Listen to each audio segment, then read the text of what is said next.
오늘의 주요 뉴스입니다. 문재인 대통령이 대장동 특혜 의혹에 대해 검찰과 경찰의 협력을 통해 신속하고 철저한 수사로 실체적 진실을 규명해달라며 첫 번째 입장을 밝혔습니다. 민주당 대선 주자인 이재명 후보는 도지사로 경기도 국정감사를 받겠다면서 정면 돌파를 선언했습니다. 어제 화천대유 대주주 김만배 씨를 14시간 동안 조사한 검찰이 김 씨에 대해 사전 구속영장을 청구했습니다. 검찰은 또 유동규 전 본부장과 김문기 처장 등 성남도시개발공사 관계자들을 다시 불러 조사했습니다. 지난 3월 아파트에서 세 모녀를 살해한 김태현이 1심에서 무기징역을 선고받았습니다. 재판부는 범행이 극단적인 인명 경시 성향을 보였다고 판단했는데 유족들은 사형을 요구하며 강하게 반발했습니다. 송영길 민주당 대표가 대선 후보 경선 결과 이의 제기에 내일 최고위에서 결정을 하겠다고 말했습니다. 국민의힘 홍준표 의원은 안상수 전 인천시장을 캠프 공동선대위원장으로 영입했고 윤석열 전 검찰총장은 원희룡 전 제주지사를 칭찬하며 연대의 뜻을 드러냈습니다. 북한 김정은 위원장이 처음으로 첨단 무기를 모아둔 국방발전 전람회를 열고 주적은 남조선이나 미국이 아닌 전쟁 그 자체라고 강조했습니다. 방위에 나선 서훈 청와대 국가안보실장은 종전선언과 대북제재 완화 등 한반도 현안을 논의하겠다고 밝혔습니다. 오늘부터 코로나19 치료병원 종사자를 대상으로 백신 추가 접종, 이른바 부스터샷이 시작됐습니다. 정부는 내일 일상회복지원위원회 첫 회의를 열고 위드 코로나 추진 방향을 논의합니다.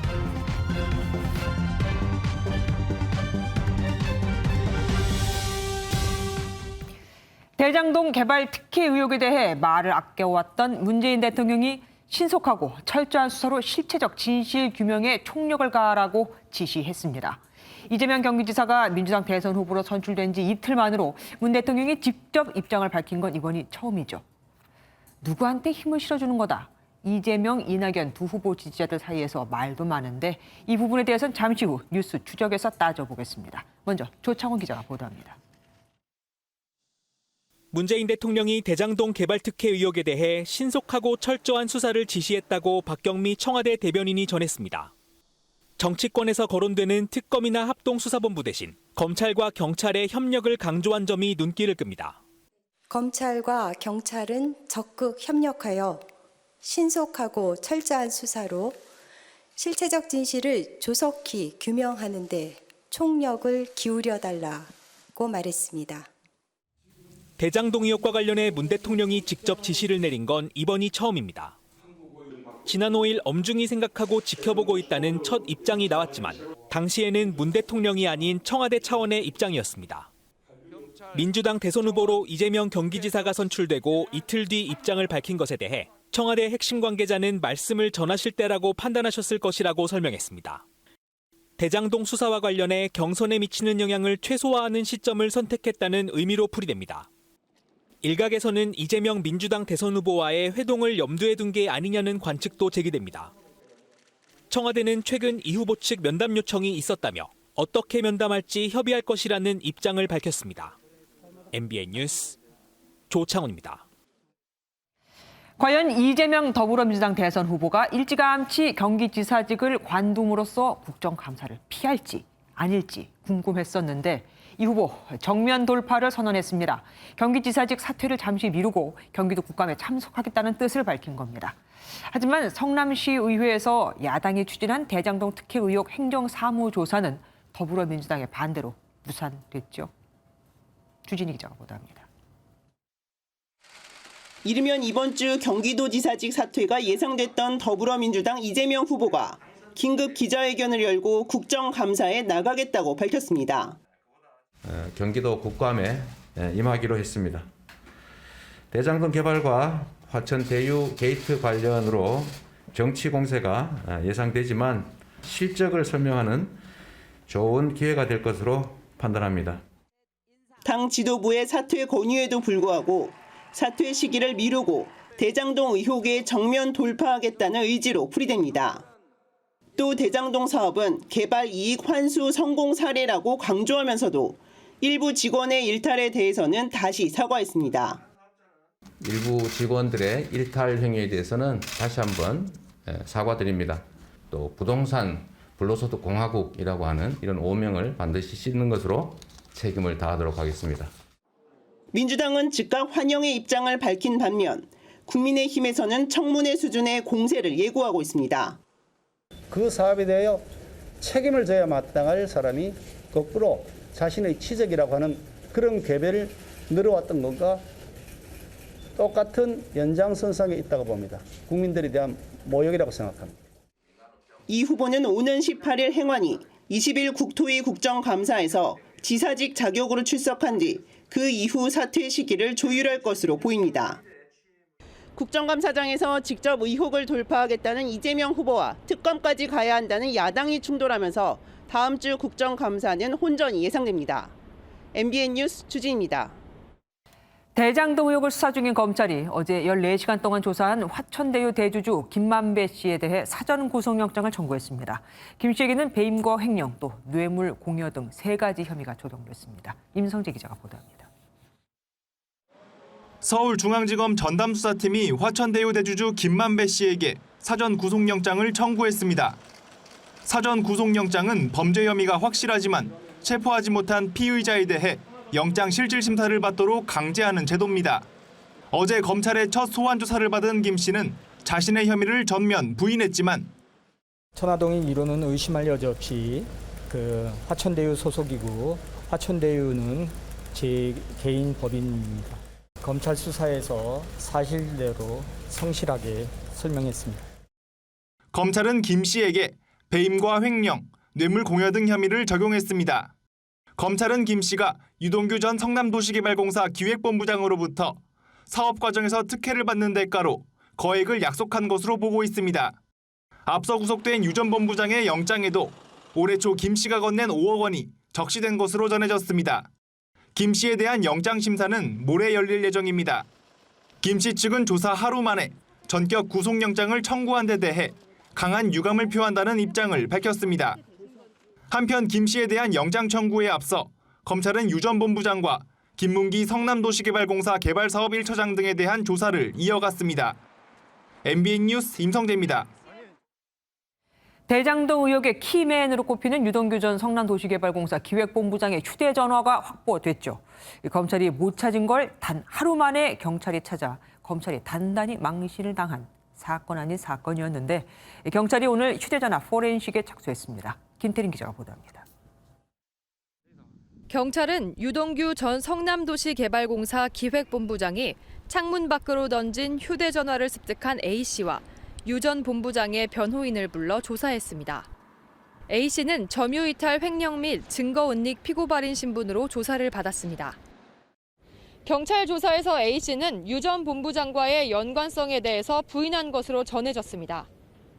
휴대전화에는 특혜 의혹과 관련한 관계자들이 말을 맞춘 정황이나 통화 내역 등이 담겨 있을 수 있어 핵심 증거로 꼽히고 있습니다. 경찰은 사안의 중대성을 고려해 국가수사본부에 디지털 포렌식을 요청했습니다. 다만 경찰이 휴대전화에서 대장동 사업과 관련해 다른 핵심 인물들과 나눈 대화나 관련 증거를 찾을 수 있을지는 불확실합니다. 해당 휴대전화는 2주 전에 새로 개통한 것으로 알려졌는데 유 전 본부장은 최근 검찰 조사에서 대장동 개발 당시부터 쓰던 휴대전화는 지인에게 맡겨뒀다며 누군지는 알려줄 수 없다고 진술한 것으로 알려졌습니다. 한편 경찰은 습득자 A씨를 증거인멸로 고발한 시민단체 대표도 소환해 조사를 진행했습니다. 유동규 씨가 이번 휴대폰 말고 바꾸기 전에 예전 휴대폰을 찾는 데 수사력을 집중을 해야 됩니다. 이 포렌식에서 뭐가 나오겠습니까? 유 전 본부장의 휴대전화가 대장동 의혹을 풀 실마리가 될지 주목됩니다. MBN 뉴스 김태림입니다. 이재명 더불어민주당 대선 후보와 관련된 의혹은 대장동 문제만이 아니죠. 지난해까지 공직선거법 위반 혐의로 재판을 받으면서 수십억 원의 변호사비를 지불했다는 의혹이 있는데 이 돈을 대장동 팀이 대신 내주었다는 주장까지 나왔습니다. 이혁근 기자가 보도합니다. 지난 8월 이낙연 캠프는 이재명 후보의 변호사비 대납 의혹을 제기했습니다. 좀 상상조차 하기 싫지만 이것이 만약에 대납의 경우라면 상당히 문제가 중대해집니다.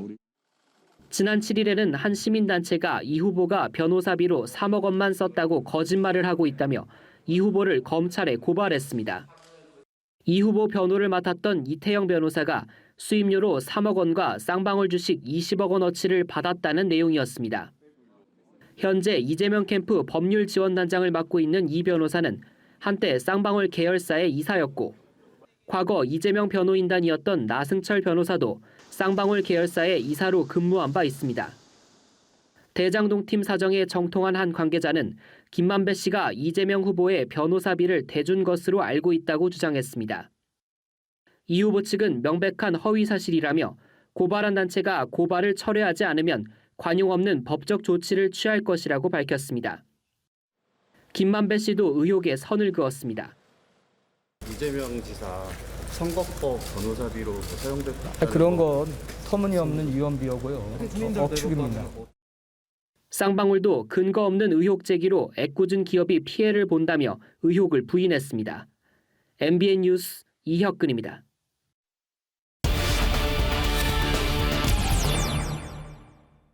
사회부 김지영 기자와 대장동 의혹에 대해서 좀 더 깊이 뉴스 추적해 보겠습니다. 어서 오십시오. 의혹의 중심에 있는 화천대유 대주주 김만배 씨에 대해서 14시간의 마라톤 조사를 했습니다. 근데 계속해서 그동안 모든 혐의를 부인해 왔잖아요. 검찰 조사에서는 김 씨가 어떻게 얘기했습니까? 네, 그간 언론의 의혹 보도마다 김 씨는 사실이 아니다라고 밝혀오면서 맞아요. 모든 의혹을 부인했는데요. 마찬가지로 검찰 조사에서도 모든 혐의를 부인한 것으로 전해집니다.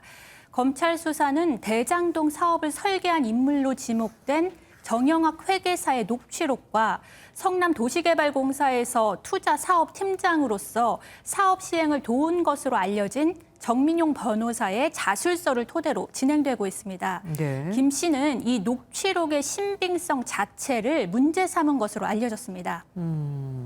그렇게 다 부인하니까 검찰이 오늘 구속영장을 청구한 거 아니겠습니까? 네. 어쨌든 그러면 김만배 씨는 이 정회계사의 녹취록을 다 그냥 부인하고 있는 겁니까? 네. 거짓말이라고.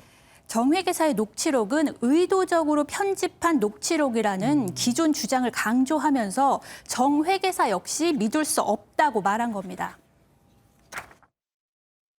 정영학 씨와 진실된 대화를 나눠본 적이 없어요. 수사의 근거가 되는 녹취록이 증거 능력이 없다는 주장을 펼치는 것이란 해석입니다. 법조계 관계자는 범죄 혐의를 받는 당사자 간 주장이 엇갈리는 상황에서 검찰이 녹취록 내용을 입증할 수 있는 물증과 관계자 진술을 확보하는 게 중요하다고 말했습니다. 하긴 지금 있는 거는 녹취록이 다니까 말이죠. 네. 그런데 김만배 씨의 해명도 신뢰하기가 참 힘듭니다. 천화동인 1호 소유자가 누구인가에 대해서 답변이 오락가락했어요. 네, 천화동인 1호는 김 씨가 대주주로 있는 화천대유가 1억여 원을 출자해 만든 김 씨 소유의 법인입니다. 네. 그런데 정회계사의 녹취록에 배당금 절반은 그분 것이라는 김 씨의 발언이 담긴 것으로 전해지면서 실소유주가 유 전 본부장이다, 그보다 높은 정치인이다 등 여러 의혹이 제기됐는데요. 앞서 김 씨는 그런 발언을 한 적이 없다고 해명했지만 오늘 새벽 검찰 조사 이후엔 얘기가 좀 달랐습니다. 더 이상의 어떤 구사업자 갈등은 번지지 못하게 하려고 하는 차원에서 그렇게 말했습니다. 그분 발언을 했다는 답변으로 읽히는데요. 하지만 김 씨 측은 곧바로 질문 취지를 잘못 이해한 것으로 그분이란 말은 한 적이 없다고 다시 해명했습니다. 그러니까요. 들으면서도 헛갈리더라고요. 그리고 천화동인 1호가 자신 거라고 말했다는데 그러면은 유 전 본부장한테 뭐 뇌물을 준 적이 없다 이 얘기로 해석해도 될까요? 네, 이 녹취록에는 김 씨가 천화동인 1호 배당금의 절반 이상인 700억 원을 유 전 본부장에게 주기로 약정했다는 내용도 담긴 것으로 전해지죠. 네. 검찰은 지난 1월 5억 원을 먼저 지급한 것으로 보고 뇌물 공여 혐의를 적용해 조사를 벌였지만 김 씨는 천화동인 1호 실소유주임을 거듭 강조했습니다. 천화동인 1호는 의심할 여지 없이 화천대유 소속이고 화천대유는 제 개인 법인입니다. 계좌 추적이나 이런 정황들을 보면 사실이 아니라는 걸 누구나 다 알 수 있는 부분이고. 그럼 지금 김 씨 말에 의하면 아예 돈을 준 적이 없다는 겁니까? 네, 검찰은 앞서 유 전 본부장에게 뇌물수수 혐의를 적용해서 구속을 네네. 했죠. 그리고 때문에 당연히 그 돈을 준 주체인 김 씨를 뇌물 공여 혐의의 피의자로 불러 조사한 건데요. 김 씨는 유 전 본부장과의 금전 거래가 전혀 없었다며 의혹을 부인했습니다. 그러면은 로비를 위해서 왜 수백억 원, 그때 350억 원이라고 했나요? 네. 그걸 마련했다. 이거에 대해서는 뭐라고 얘기하던가요? 역시 전혀 사실이 아니라고 부인했습니다. 김 씨는 성남시 의회 의장 등 성남시 관계자와 곽상도 의원, 박영수 전 특별검사 등 정관계와 법조계 전현직 인사에게 수백억 원의 로비 자금을 전달한 혐의를 받고 있는데요. 검찰은 특히 김 씨가 화천대유에서 대여금 명목으로 가져간 473억 원을 로비 자금으로 사용했는지 조사 중입니다. 운영하는 과정에 빌려온 돈을 갚는 데 사용했습니다. 계좌를 통해서 다 밝혀졌고 불법적으로 사용된 것은 없습니다.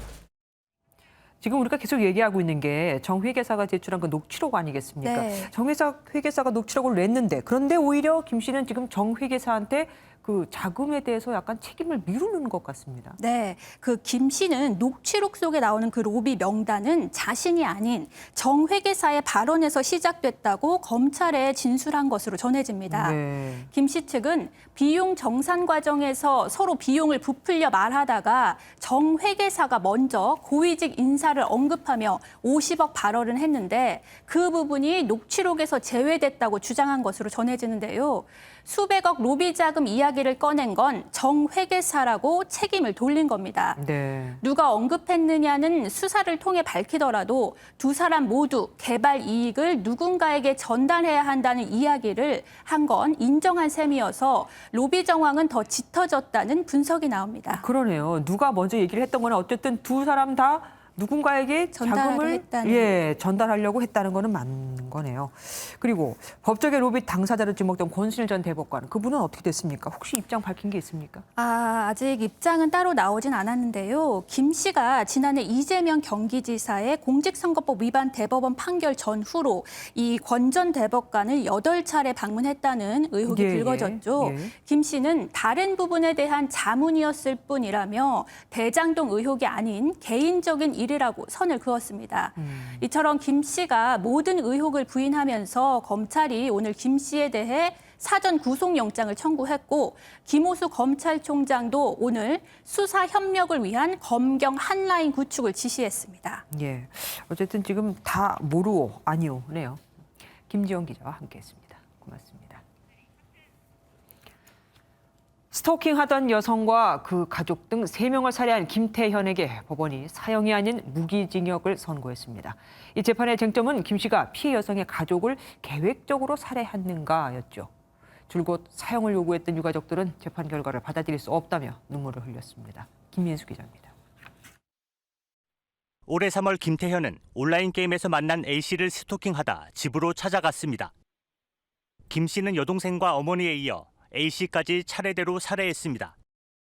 유가족분들, 저로 인해서 피해 입은 모든 분들께 정말 사죄의 말씀을 드리고 싶습니다. 정말 죄송합니다. 사건 발생 7개월여 만에 열린 1심 선고 공판에서 법원은 무기징역을 선고했습니다. 앞서 검찰이 사형을 구형했지만 법원은 받아들이지 않았습니다. 재판부는 형평성을 이유로 들었습니다. 김 씨가 진심으로 반성하고 있고 피해자와 유가족에게 사과한 점, 다른 중대한 사건에 내려진 형량 등을 고려하면 반드시 사형을 선고해야 할 이유가 없다는 겁니다. 재판의 쟁점이었던 계획 범죄 여부에 대해선 법원은 검찰 판단이 맞다고 봤습니다. 김 씨는 A씨를 제외한 나머지 가족들에 대해선 우발적 범행이라고 주장했지만 법원은 동생 살해 뒤 귀가한 어머니에 대해서 범행을 저지른 점 등으로 봐서 우발적인 살인이라고 볼 수는 없다고 봤습니다. 무기징역 선고가 내려지자 방청석에 있던 유가족들은 사형해야 한다고 외치며 강력하게 반발했습니다. 유가족들은 검찰에 항소에 나서달라고 촉구했습니다. MBN 뉴스 김민수입니다.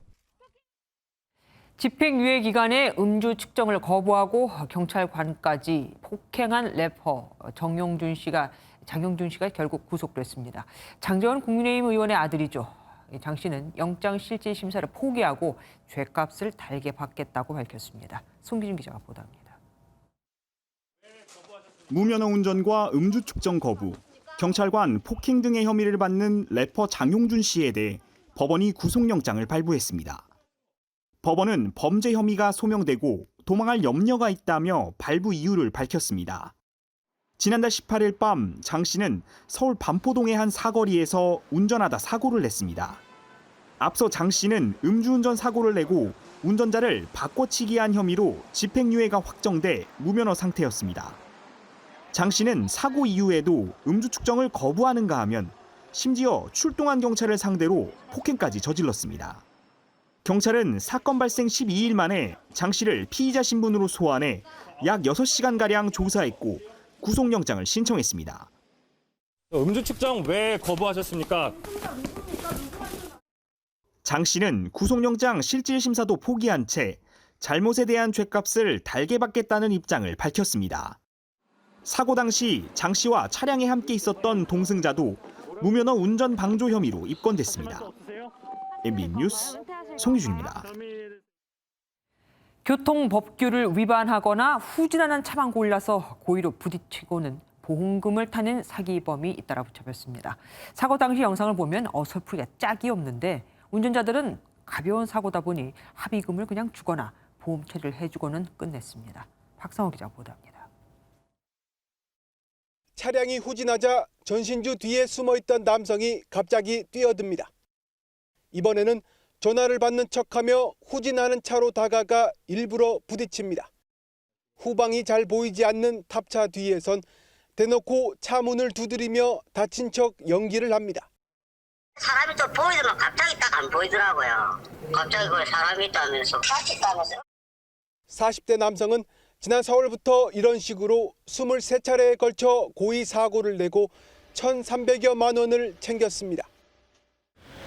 이 남성은 보험 사기로 적발돼 경찰 조사를 받은 뒤에도 같은 수법으로 11차례나 더 범행을 저지른 것으로 드러났습니다. 교통사고가 난 또 다른 현장. 도로로 걷던 남성이 택시가 다가오자 슬쩍 부딪히고는 크게 다친 듯 한 바퀴 구르고 쓰러집니다. 이 20대 남자는 직접 몸을 날리는 수법 외에도 자신의 차나 오토바이로 법규 위반 차량을 들이받아 37번이나 고의 사고를 냈습니다. 보험금과 합의금으로 1억 9천만 원을 타냈는데 대부분 인터넷 도박이나 빚을 갚는 데 사용한 것으로 전해졌습니다. 경미하게 접촉하다 보니까 운전자들이 보험 접수만 하고 경찰에 신고하지 않는 경우가 사례가 많았습니다.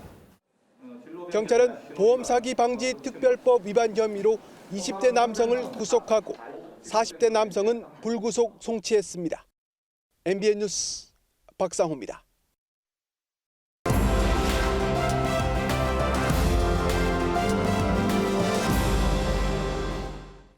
키워드를 살펴보는 화제의 뉴스, 픽뉴스 시간입니다. 오늘은 유호정 기자와 함께하겠습니다. 유 기자 어서 오십시오. 첫 번째 키워드 뭐 준비하셨습니까? 네, 첫 번째 키워드 뿔제비 갈매기의 새 식구입니다. 그러면 뿔제비 갈매기가 뭐 번식에 성공했다 이 얘기입니까? 네, 맞습니다. 영상으로 보실까요? 전남 육산도에 서식하는 갈매기 물입니다.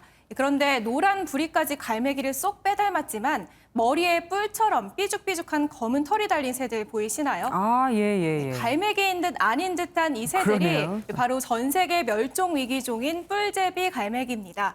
다른 갈매기에 대항하는 듯한 이 뿔제비 갈매기들 자세히 보면 그 사이에 아기 새 한 마리가 보이는데요. 올해 우리나라를 찾은 7마리의 뿔제비 갈매기 중 한 쌍이 새끼 한 마리를 낳는 데 성공을 했습니다. 이 뿔제비 갈매기가 우리나라에 온다는 걸 처음 알게 된 건 지난 2016년인데 그 이후로 5년 연속 한반도에서 번식에 성공하고 있습니다. 사진에서는 여러 마리처럼 보이기도 하는데 말이죠.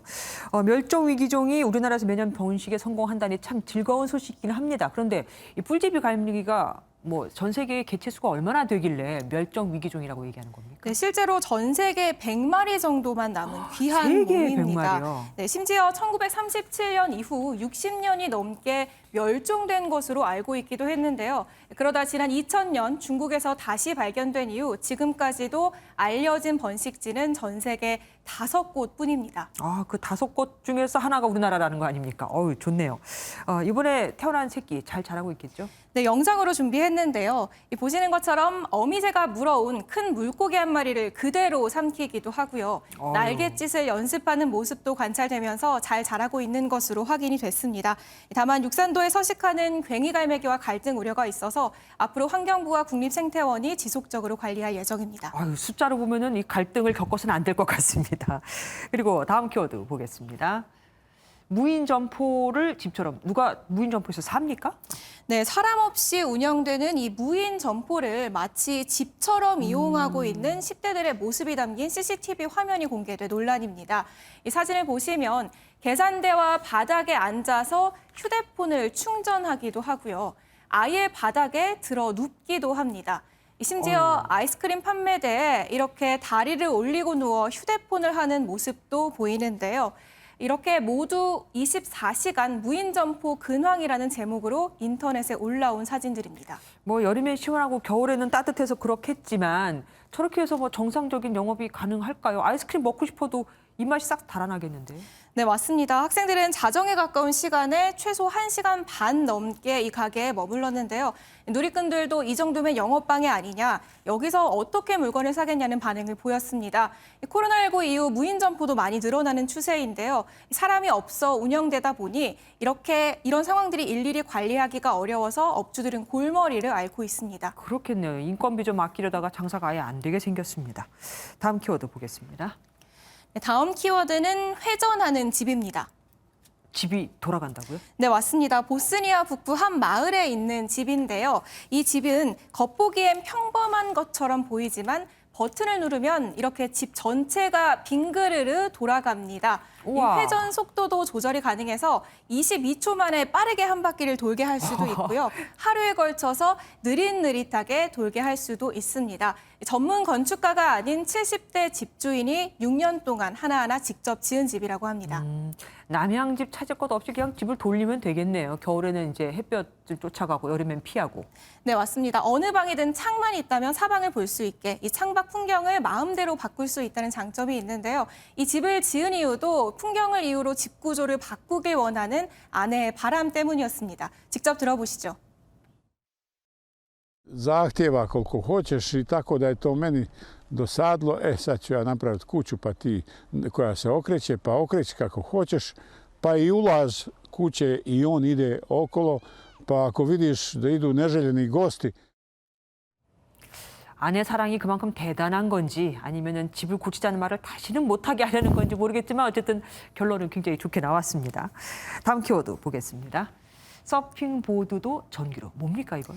네, 서핑보드는 파도가 있어야 그렇죠. 탈 수 있잖아요. 그런데 이 잔잔한 강이나 호수에서도 탈 수 있는 전동 서핑보드가 최근 해외에서 인기라고 합니다. 이 보드 아래쪽에 날개로 전기 모터를 돌려서 추진력을 얻는 식인데요. 네. 시속 40-50km의 속력을 낼 수 있다고 하네요.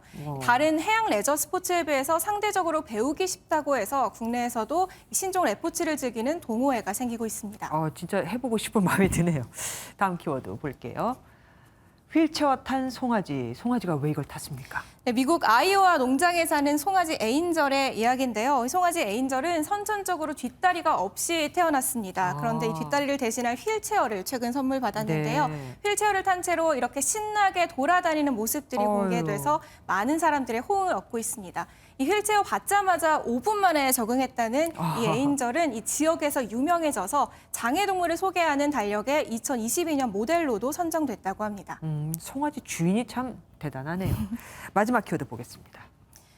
네, 마지막 키워드 하트 모양 물고기 떼입니다. 네. 이 물고기 몇백 마리가 한데 모여서 하트 모양을 만드는 모습이 담긴 영상이 공개돼서 화제입니다. 저거네요. 네, 플로리다주에 진짜? 사는 한 주민이 드론으로 직접 찍은 영상이라고 하는데요. 이 촬영자는 종종 바다 위로 드론을 날려서 이렇게 촬영을 해왔다는데 이런 모습은 처음 목격한다고 전했습니다. 그러게요. 저 모양으로 이렇게 먹이를 뿌려서도 될 것 같지도 않고.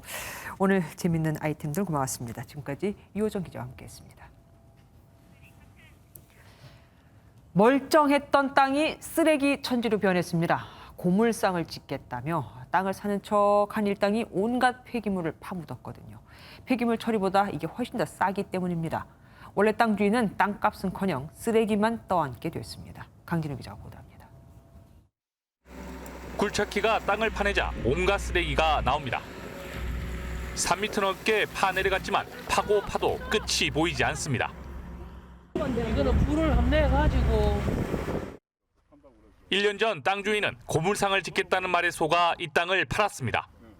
계약금만 받은 상태였는데 잔금은커녕 쓰레기만 떠안게 됐습니다. 돈 조금 더 나누고 이것을 해놨는데 이거 좀 처리 비용이 한 2억 들어갈 건데 돈이 뭐 한두 번 들어간 것도 아니고 저도 난감합니다.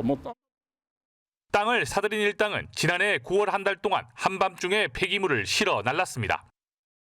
보시는 것처럼 폐기물 1,200톤이 산더미처럼 쌓여 있습니다. 일당들은 바깥에서 볼 수 없도록 펜스를 친 채 은밀하게 폐기물을 파묻었습니다. 불법 매립업자들이 이렇게 얻은 수익은 1억 3천여만 원, 톤당 17만 원을 챙긴 겁니다. 많은 수익을 낸다는 걸 알고 지역 브로커를 통해서 전국 브로커와 연락하여 매립하게 되었습니다. 경찰은 폐기물 처리업체 대표 등 5명을 구속하고 덤프트럭 기사 등 16명을 입건했습니다. MBN 뉴스 강진우입니다. 우리 대선 후보에게 결정적인 흠결이 있는데 그래서 원팀이 될 수 없는데 본선에 나가서 어떻게 이길 수 있겠는가? 이낙연 캠프 측에서 나오고 있는 말이죠. 더불어민주당이 내일 당무위원회를 열고 경선 과정에서 불거진 무효표 논란을 매듭짓기로 했습니다. 만약 유효표로 처리된다면 이재명 대선 후보는 과반 득표에 실패하게 됩니다. 김순철 기자가 보도합니다. 더불어민주당이 내일 오후 당무위원회를 열어 순회 경선 도중에 사퇴한 정세균, 김두관 후보의 표를 어떻게 처리할 것인지 최종 결론 내기로 했습니다. 어제 이낙연 캠프 측은 정세균, 김두관 후보가 사퇴한 이전에 획득한 2만 8천여 표를 유효표로 처리해야 한다고 주장하며 공식 이의 제기를 했습니다. 하지만 당 선관위가 무효표로 처리한 이 2만 8천여 표가 만약 유효표로 인정된다면 이재명 후보는 49.32%로 득표율이 낮아져 과반에 미달한다는 겁니다. 송영길 대표는 내일 최고위에서 결론 내겠다고 밝혔지만 친문의 지지를 받고 있는 이낙연 후보 측의 반발이 거센 탓에 부담을 느껴 입장을 급선회했다는 분석도 나옵니다. 서른 의원도 이재명 후보의 구속 가능성이 굉장히 높아져 있는 건 객관적 사실이라며 당 지도부가 결선 투표를 진행하지 않으면 법적 대응도 불사하겠다며 강경 대응을 예고한 바 있습니다. 최소한 3사람의 당사자들을 만났습니다. 대장동과 관련된 송영길 대표가 공정하지 않고 일방에 치우쳐 있다. 처음부터 그랬습니다. 이에 대해 이재명 후보 측 핵심 관계자는 설령 당무위를 연다고 하더라도 결선 투표로 가는 일은 없을 것이라고 밝혔습니다. MBN 뉴스 김순철입니다. 국민의힘 대선 경선이 4강전으로 좁혀지면서 후보들 간의 합종 연횡도 본격화하고 있습니다. 홍준표 후보는 안상수 전 인천시장을 영입했고 윤석열 후보는 경쟁자인 원희룡 후보에게 구애의 손길을 내밀었습니다. 최재형 전 감사원장은 양쪽에서 러브콜을 받았죠. 원중희 기자입니다. 국민의힘 대선 경선에 나선 홍준표 후보가 2차 예비 경선에서 탈락한 안상수 전 인천시장을 캠프 공동선대위원장으로 영입했습니다. 안 전 시장은 민주당 이재명 후보를 이기려면 흠이 없거나 검증된 후보여야 한다며 지지 이유를 밝혔습니다. 지난 제19대 대통령 선거에서 자유한국당 후보로서 이미 검증을 마친 홍준표 후보가 이재명 후보를 이길 수 있는 유일한 대안이라는.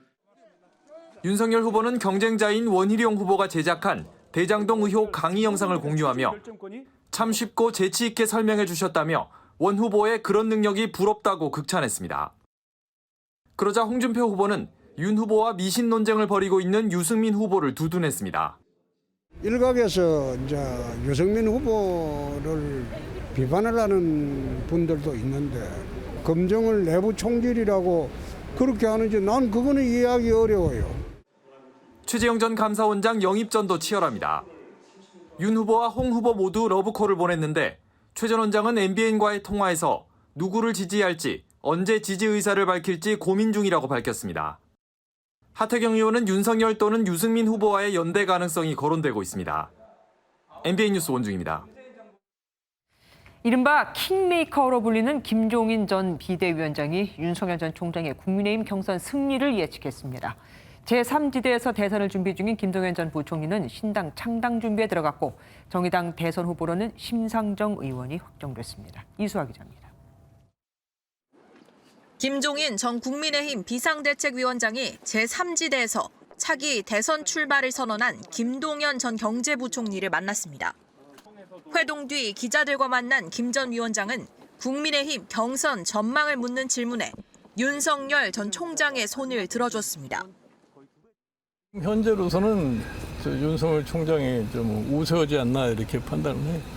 지금 1차, 2차 성향을 놓고 볼 것 같으면은 뭐 큰 이변이 없지 않겠나.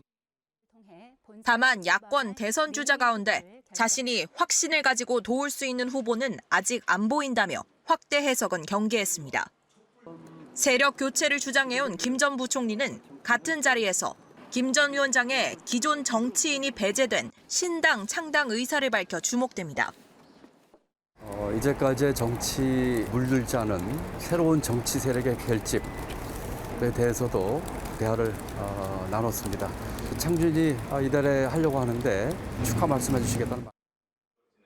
중도층을 기반으로 하는 안철수 국민의당 대표 역시 다음 달 5일 국민의힘 최종 후보가 발표되기 전인 이번 달 안에 대선 출마를 공식화하며 기선 제압에 나설 것으로 전해졌습니다. 한편 정의당 대선 후보로는 심상정 의원이 확정됐습니다. 자랑스러운 정의당의 대선 후보의 소임을 무겁게 받아 안습니다. 제 남은 열정을 모조리 쏟아붓겠습니다. 경선 결선 투표에서 51.1%를 득표한 심 의원은 48.9%를 얻은 이정미 전 대표를 꺾으며 네 번째 대권 도전에 길에 올랐습니다. MBN 뉴스 이수아입니다.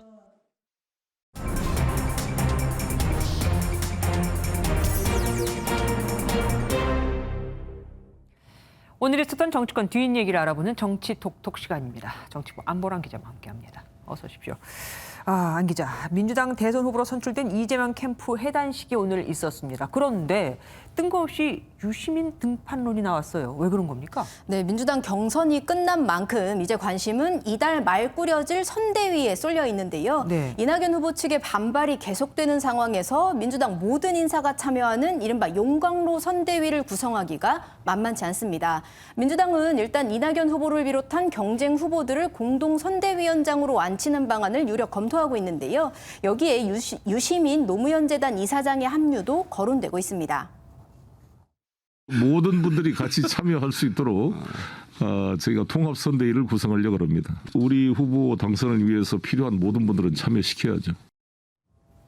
때마침 유시민 이사장은 모레 14일이죠. 자신이 3년간 몸담았던 노무현 재단 이사장 자리에서 물러날 예정입니다.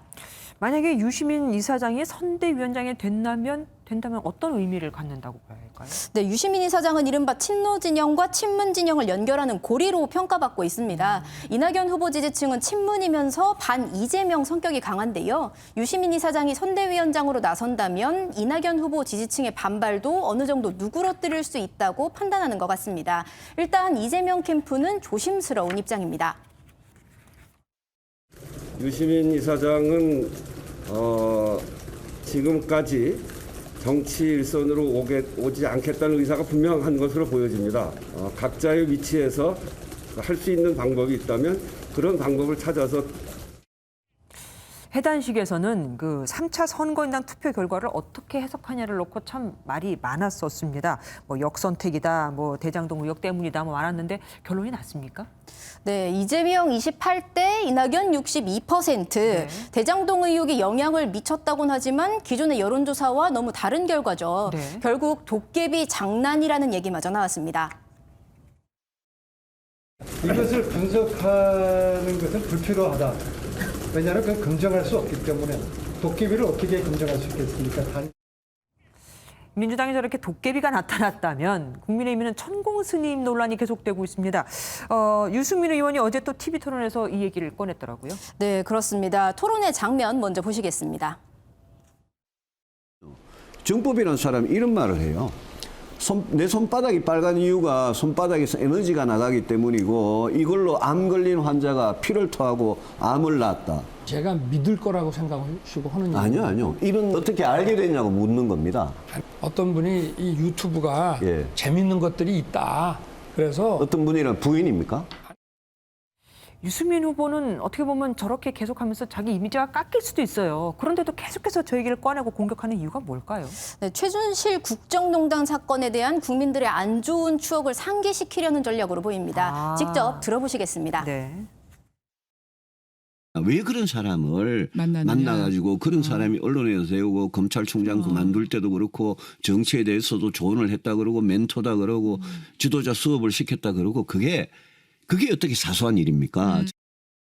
그리고 마지막으로 오늘 특별한 국무회의가 열렸다는데 뭡니까? 네, 이번 주가 문화체육관광부가 정한 한복 문화주간인데요. 문재인 대통령을 비롯해 모든 장관들이 한복 입기에 동참했습니다.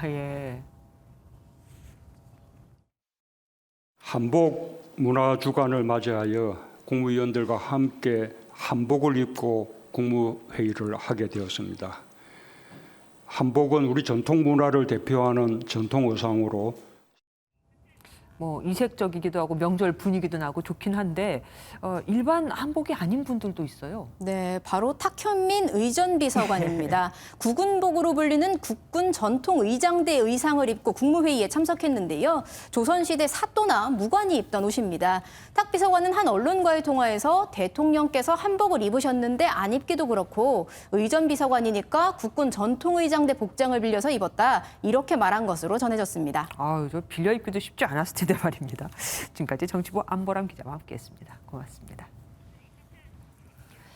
북한 무기 전시회에 참석한 김정은 위원장이 남한이 북한 무기 개발에 강도적 태도를 보인다며 강한 경계심을 드러냈습니다. 그러면서 주 적은 남조선이나 미국이 아닌 전쟁 그 자체라고 강조했는데 북한이 전쟁을 한다면 그 대상은 미국이나 남한이 되겠죠. 배준우 기자입니다. 북한이 당창건 76주년을 맞아 평양 3대 혁명 전시관에서 첨단 무기들을 모아놓은 국방과학 전람회를 처음으로 열었습니다. 이 자리에 참석한 김정은 국무위원장은 주적은 전쟁 그 자체지 한국이나 미국 등 특정한 국가가 아니라며 남한 정부가 첨단 무기를 개발하면서 북한이 하면 도발로 규정하는 강도적 태도를 보인다며 유감을 나타냈습니다. 대북 제재에 대해선 미국이 북한에 적대적이지 않다고 믿을 만한 행동적 근거가 하나도 없다고 비판했습니다. 한국이나 미국을 주적으로 삼지는 않지만 자신들의 그 핵 보유라는 것이 특정 국가를 상대로 하지 않은 순수한 자위적인 차원인 것을 강조하는 거기. 전시회에는 최근 시험 발사한 화성 8형 극초음속 미사일과 소형화된 잠수함 발사 탄도미사일로 추정되는 미사일도 처음 포착됐습니다. 통일부는 이와 관련해 여러 형태의 남북 대화를 통해 남북 간 이견과 입장차를 해소하는 것이 우리 정부의 입장이라고 설명했습니다. 미국에 도착한 서훈 청와대 국가안보실장은 제이크 설리번 미국 안보보좌관과 만날 예정인 가운데 종전선언과 대북 제재 완화 등을 논의할 것으로 보입니다. MBN 뉴스 배준우입니다.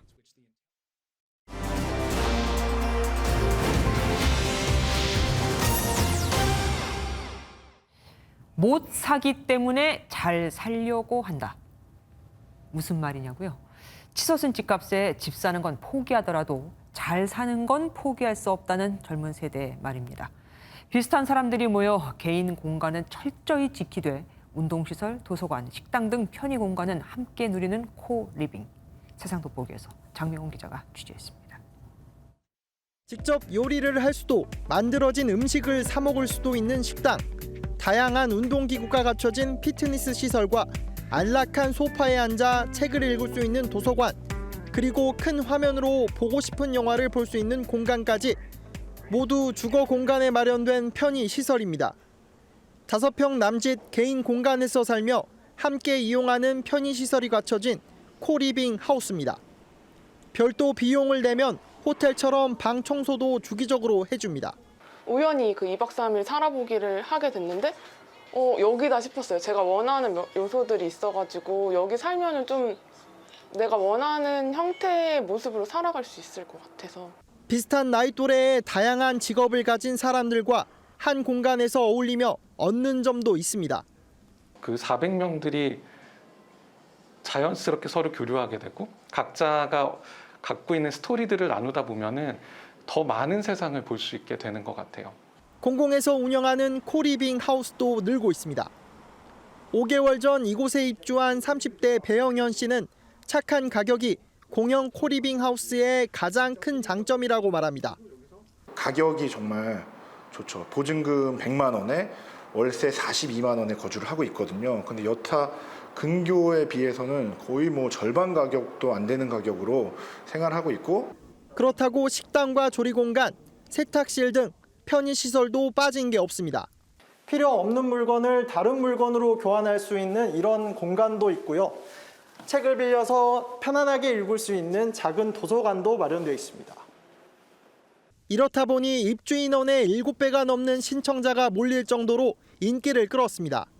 네, 총 51세대가 입주할 수 있는 공간이고요. 51세대 전원 입주 완료되어 있는 상황입니다.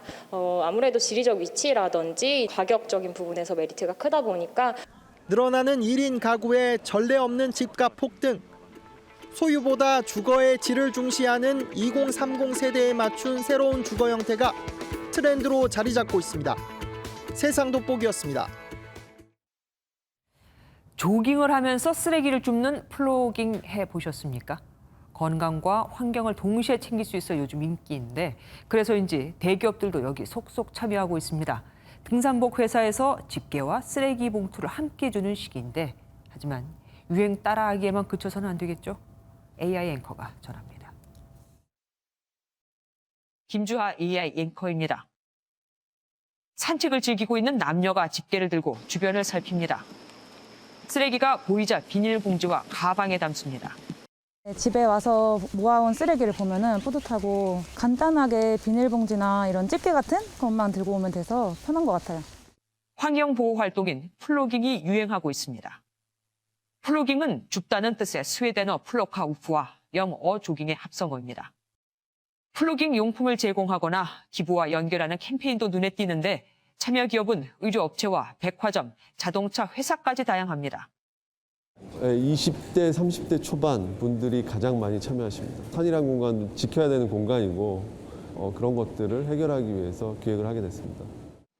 친환경 ESG 경영 차원이지만 굳게 보이지만은 않습니다.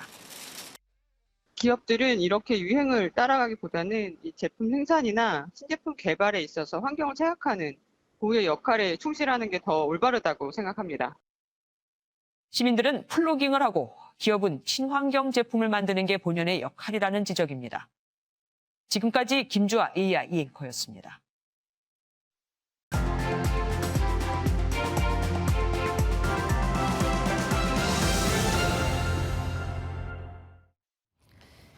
빚은 여러 가지 이유로 지게 됩니다. 사치를 하거나 도박을 하다가 등 좋지 않은 이유도 있겠지만 결혼을 위해서, 학자금 마련을 위해서, 내 집 마련을 위해서 등등 어쩔 수 없는 경우도 있죠. 그런데 요즘은 집 사는 건 고사하고 전세금 대출 때문에 아무성입니다. 2년마다 내 형편에 맞게 옮겨갈 수 있었던 전세. 보통은 점차 넓은 전셋집으로 옮겨가다가 조금 더 빚을 내 내 집 마련을 하던 서민들이 요즘은 그 전세마저 줄여가기 바쁩니다. 실제로 이와 관련된 국민청원도 줄을 잇고 있습니다. 3억 원짜리 전세를 살고 있었는데 정부 말만 믿고 집을 사지 않고 있었는데 전세가 5억 5천만 원이 됐다. 월급쟁이가 2억 5천만 원을 당장 어디서 끌어오냐면서요. 사전 청약 당첨 11년 만에 내 집 마련을 앞둔 가장은 은행 대출 규제로 입주를 못하게 됐다는 한탄을 쏟아냈습니다. 이달 입주를 기다리고 있었는데 갑자기 금융위원회가 대출 한도를 축소시켜 길거리에 나앉게 생겼다면서요.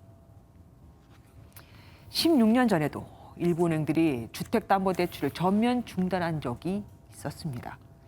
금융당국이 제시한 대출 한도를 초과하니까 그 다음에 주택대출 전면 중단을 들고 나온 건데 하지만 실수요자들의 거센 반발에 하루 만에 조치를 풀었습니다. 그때보다 더하면 더했지 덜하지 않은 반발과 아우성이 어마어마한데 그런데도 지금 대출 규제는 계속되고 있습니다. 실수요자도 대출을 받으려면 드라마 오징어 게임처럼 첩첩이 쌓인 장벽을 뚫어야 하니 대출 난민, 대출 빙하기 같은 신조어까지 생겨났습니다. 그럼 정부는 빚을 안 져도 될 만큼 나라 살림을 잘했을까요? 올 1월부터 8월까지 국세 수입은 지난해 같은 기간보다 55조 7천억 원이 더 거쳤는데도 나라 살림 적자는 70조 2천억 원. 중앙정부 채무는 927조 2천억 원으로 사상 최대치를 경신했습니다. 최저임금을 아무리 올려도 국민을 채용할 곳이 없고 대출 없이 집을 살 수 있는 사람만 계속해서 집을 사는 나라. 글쎄요. 김주아의 그런데 오늘은 벼랑 끝 내몰린 대출 난민이었습니다.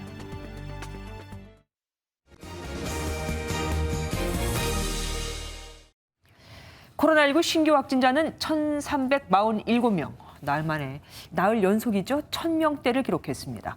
정부가 4차 대유행이 감소세로 전환됐다고 밝힌 가운데 오늘부터는 백신 추가 접종인 부스터샷도 시작이 됐죠. 내일은 위드 코로나 전환을 위한 일상회복 지원위원회가 열립니다. 강재묵 기자가 보도합니다. 코로나 치료병원에서 일하는 간호사들이 백신 추가 접종인 부스터샷을 맞기 위해 접종 이력 등을 확인합니다. 3월 26일 날 화이자 2차 접종 맞으셨고 오늘 3차 접종할 거고요. 감사합니다. 늦지 마시고요. 접종을 완료한 지 6개월이 지난 치료병원 종사자 4만 5천 명을 시작으로 2주 뒤에는 75세 이상 어르신 등의 추가 접종이 진행됩니다. 코로나 환자를 보고 있는 의료진으로서 맞는 거니까 어떻게 보면 되게 영광이고 이렇게 생각을 하고 있긴 하고요. 위드 코로나가 될 수 있지 않을까, 거기에 더 한 발자국 더 가까이 갈 수 있지 않을까라는 기대감에. 최근에 잘 아시겠지만 돌파 감염이 늘어나고 있습니다. 2차 접종만으로 중증으로 진행되는 가능성은 낮지만 그래도 의료진들 사이에서도 돌파 감염이 이루어지고 있고, 정부는 백신 접종률이 올라가면서 유행 규모가 감소세로 전환됐다며 감염 재생산 지수가 유행 억제를 뜻하는 1 이하로 떨어졌다고 밝혔습니다. 유행 규모가 좀 줄어드는 효과가 조금씩 나타나고 있습니다. 현재 그 유행은 접종 그 미완료자를 중심으로 확산되고 있는 양상을 보이고 있습니다. 이런 가운데 위드 코로나를 위한 일상회복지원위원회가 내일 공식 출범합니다. 최재천 이화여대 교수가 공동위원장으로 참여해 전문가와 현장의 목소리를 담아 이달 말 위드 코로나 방안이 발표될 계획입니다. MBN 뉴스 강재묵입니다. 한국은행이 기준금리를 동결했습니다. 요즘 해외발 각종 악재로 경기에 부담을 주는 것을 피하자는 차원인데 하지만 다음 달 금리 인상은 사실상 못 박았습니다. 박유영 기자가 보도합니다. 한국은행은 현재 0.75%인 기준금리를 동결하면서 다음 달 인상을 기정사실화했습니다. 내년에도 국내 경제가 좀 견실한 성장세를 이어갈 것으로 저희들이 보고 있고 또 물가 오름세는 예상보다 좀 확대될 가능성이 있는 그런 상황입니다. 다음번 회의에서 기준금리의 추가 인상을 고려할 수 있다고. 금통위 회의에선 아예 이번에 올려야 한다는 의견도 2명이나 냈습니다. 우선 물가가 심상치 않습니다. 물가 상승률이 6개월 연속 2%를 웃도는 데다 농산물 등 가격 변동이 큰 품목을 제외한 근원 물가는 4분기에 1% 후반대 상승이 예상됩니다. 여기에 서부 텍사스산 원유가 7년 만에 배럴당 $80를 넘는 등 세계 에너지 대란이 우리 물가 상승률을 더 끌어올릴 가능성이 큽니다. 1,200원 턱밑까지 다다른 원달러 환율도 주시해야 할 요소 중 하나입니다. 금리 인상, 그에 따른 그 시장의 테이퍼링 기대 이런 것들이 연속적으로 그 달러 강세를 이어가게 만들 가능성이 높기 때문에 저희 한 1,220원에서 30원까지 연말에 도달하지 않겠느냐. 증시는 코스피 지수가 2,910선까지 밀린 채 마감됐습니다. 외국인이 8천억 원 넘게 팔아치웠는데 환율 상승이 국내 주식 매도를 부추기는 요인으로 작용했습니다. 특히 시가총액 1위인 삼성전자 주가는 전 거래일보다 3.5%나 떨어져 10개월 만에 6만 원대로 내려왔습니다. MBN 뉴스 박영입니다.